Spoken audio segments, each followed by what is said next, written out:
Hey, I want to welcome you back to 5 Minutes with Kerusso and this study that we're going through in Leviticus.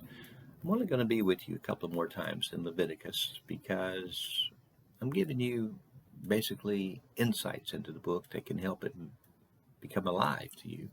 I'm not trying to walk you through every verse, but just some things to be aware of that should help you as you go along.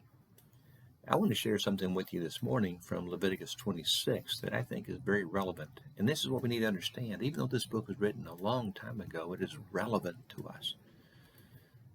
Well, we're being taught, given insight into how to live in the presence of a holy God and to live in harmony with Him. In this particular chapter, God is saying something to those Israelites thousands of years ago about what He's going to do in this relationship. And He tells them in the first verses of Leviticus 26, and you really need to read these. Read verses 1 down through verse 13. All these wonderful blessings that God is going to give those people if they listen to Him and if they're obedient to Him and all that He's done for them. It's a really good list to read, because you would think that when people hear the good things that God would do, that they would want to follow Him. But if you read in verse 14 and following, you will read about God saying to the people, if you don't listen to me, then this is what's going to happen. This is what I'm going to do. It's not going to be blessings. It's going to be bad stuff, scary stuff. And you read in verse 14, he says, you read verse 14 to verse 17. Just read it.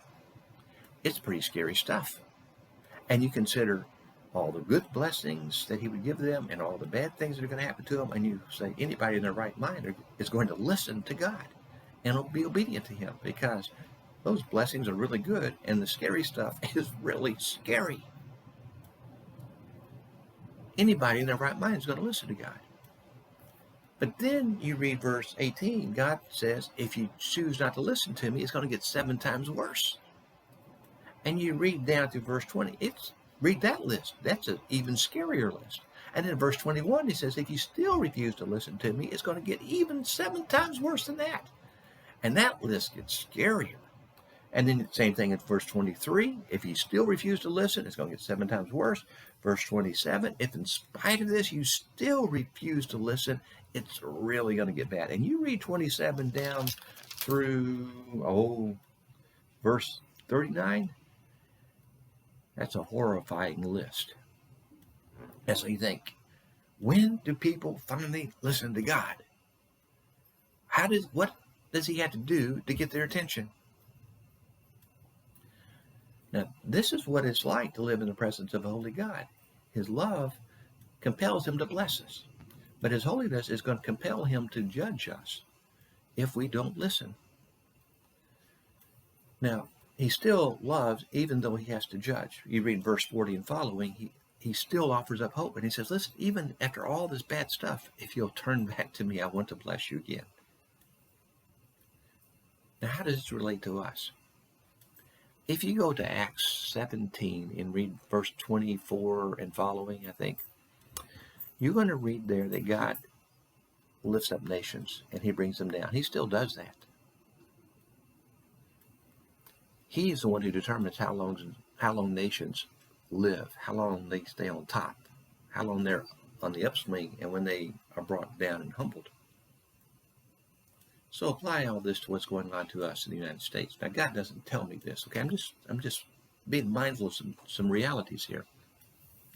God hasn't spoken to me in visions or anything. But it's wise to understand and to be mindful that God could be working. Think about all the bad things that have happened in this nation, the United States, this year. What if God is trying to get our attention? We're waiting for instance, a vaccine to make things better. But what if a vaccine doesn't come? What if they just keep getting worse? What if this bad year ends up being a bad couple of years or a bad decade?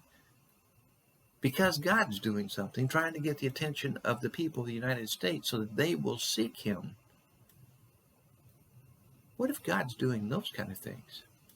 Well, if that's what's happening, then it doesn't get better until we humble ourselves before God and turn away from all this wickedness that's become part of the fabric of this nation. And maybe you and I need to be talking about these kind of things with one another and saying to our leaders and saying to one another, we need God. We need to seek him out. Because if we want things to get better, if we want God to truly bless America, we have to turn away from wickedness and embrace holiness. That's something that's worth us thinking about. Maybe we're just in the middle of a bad year and just bad things are happening.